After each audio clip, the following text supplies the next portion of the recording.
Hello, this is Whispering Pines Podcast. I am your host for this evening, Matthew Blanford. I will take you on an adventure through some elements of forest stand dynamics and development. Last time on Whispering Pines, we covered a background of forestry and stand initiation, how forests begin their process of development of the life of a stand. We will be moving across the country to learn about a different forest type and how stand dynamics influence progression through the stand development stages. These being stand initiation, stem exclusion, understory reinitiation, and old growth. This week we will be covering gap dynamics and recruitment in Appalachian forests of the eastern United States in an episode called Gaps, Patches, and Openings. We'll first start with some background information on our forest type and how natural disturbances can create gaps. Then we'll explore how spatial complexity can determine how different tree species respond to these disturbances. Third, we will look at how competition within these gaps and how different species close the gaps. Fourth, I will cover how gaps are used for resource management in this region. Finally, I will wrap everything together for Whispering Pines' takeaway message of the week. It is necessary to start this story with some background information. A gap or group is a removal of an individual tree to all individuals within an area, whether by human-related management activity or by a natural disturbance. This opening creates an opportunity for regeneration to use the newly available resources and move into the overstory.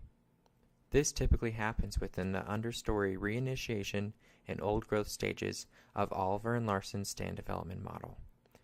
At this point, disturbances are still not large enough or severe enough to reset the entire stand back to stand initiation.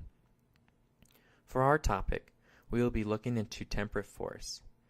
In the Appalachian forest, we will be looking at stands with a high diversity of tree composition, including species such as suga, hemlock, pinus, pine, betula, birch, acer, maple, fagus, beech, and quercus, oak. These forests vary in dominant species based off of topographic features such as aspect, soils, and elevation. Typical disturbances include wind events or fire that create patches of tree mortality. Individual or small gaps are created by insect damage or disease, such as hemlock woody adelgid or lightning. The second part of this topic is the spatial component of disturbances. There are two main differences for gap and patch disturbance effects between these species, namely their ability to fill the space in the overstory. This differentiation comes from regeneration shade tolerance, the requirement of having enough available sunlight to survive. Shade tolerance plays a large part in determining which species will be recruited into the overstory.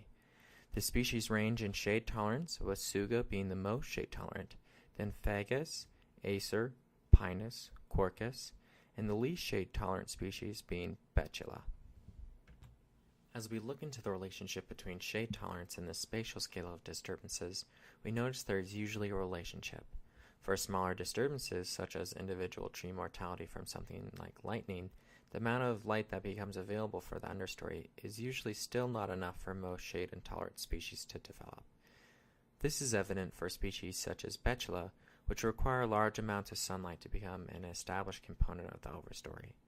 Disturbances tend to follow specific spatial size based off of species and location. Larger scale disturbances in the Appalachian forest type tend to be wind throw events in stands with acer, betula, and fagus. The smaller scale disturbances, such as individual tree mortality, tends to be in the suga, pinus, and quercus. With shade-tolerant species such as suga, this regeneration has been waiting and saving resources in the understory for an opportunity to utilize light. This is called advanced regeneration. Advanced regeneration prepares to handle a short window of growth and recruitment into the overstory. In larger disturbances, such as a wind throw event, which may be tens of meters across, shade-intolerant species such as acer and betula have little to no competition from overstory trees to grow and establish. In most of these instances, the shade-intolerant species outgrow and shade over shade-tolerant species. Moving into the third part of the journey is a look at how recruitment responds to competition and openings. This is usually dictated by the dominant species that were in the over and understory. Competition within the gap or patch can originate from seed, sprout, or understory vegetation. For example, in larger disturbances such as fire, the seed bank can have an extensive amount of betula seeds, but if Quercus has a larger presence, it will resprout faster than most of the betula seed can germinate and grow. In most areas where Quercus has the majority of the sunlight, betula will not become established. Although in lower sprouting densities of Quercus, betula can outcompete Quercus given resources and time. In addition, competitive vegetation in the understory of Appalachian forests after disturbance, such as rhododendron, can prevent establishment of high densities of seedlings. While regeneration is trying to find its place to grow into the overstory, the edge trees around the gap or patch will start to grow their branches into the newly opened space. Depending on the species and the size of the gap, this can slightly or completely hinder shade-intolerant species from using this opening. This is usually why shade-tolerant species tend to do better in smaller openings. The final point of today's topic will be covering how gaps and patches are used in management. Replicating a natural disturbance to create these varying size openings is an appropriate way for managers to sustain or increase diversity. For example, if a stand has moved along its stand development pathway without any major disturbances, the number of species present could be lower, especially with respect to shade-intolerant species. This is because of the slow and constant recruitment of shade-tolerant species such as Tsuga into the overstory over time by small group mortality. Creating a patch large enough to enable shade-intolerant species to develop as a component of the stand once again is a valid and vital management option. This can help create more heterogeneity in horizontal and vertical structure. In addition, increasing diversity can be used to create conditions for harvesting different species and sizes while not high grading, which is taking only the best and highest value trees. If certain shade-tolerant or intolerant species are desired in the overstory for future timber product, then creating opening sizes specifically for certain species' shade tolerance can create good stem form for straight logs. Using openings properly is the most useful tool in forest management for a healthy and constant flow of economic and ecological services. Tonight we covered openings in the form of gaps and patches. First, we went over disturbances that create these openings. Second, we learned how different disturbances and their spatial size can promote and hinder different species based off of shade tolerance. Third, we discussed the influence of competition within gaps. Last but not least, how these openings are used for management of forests.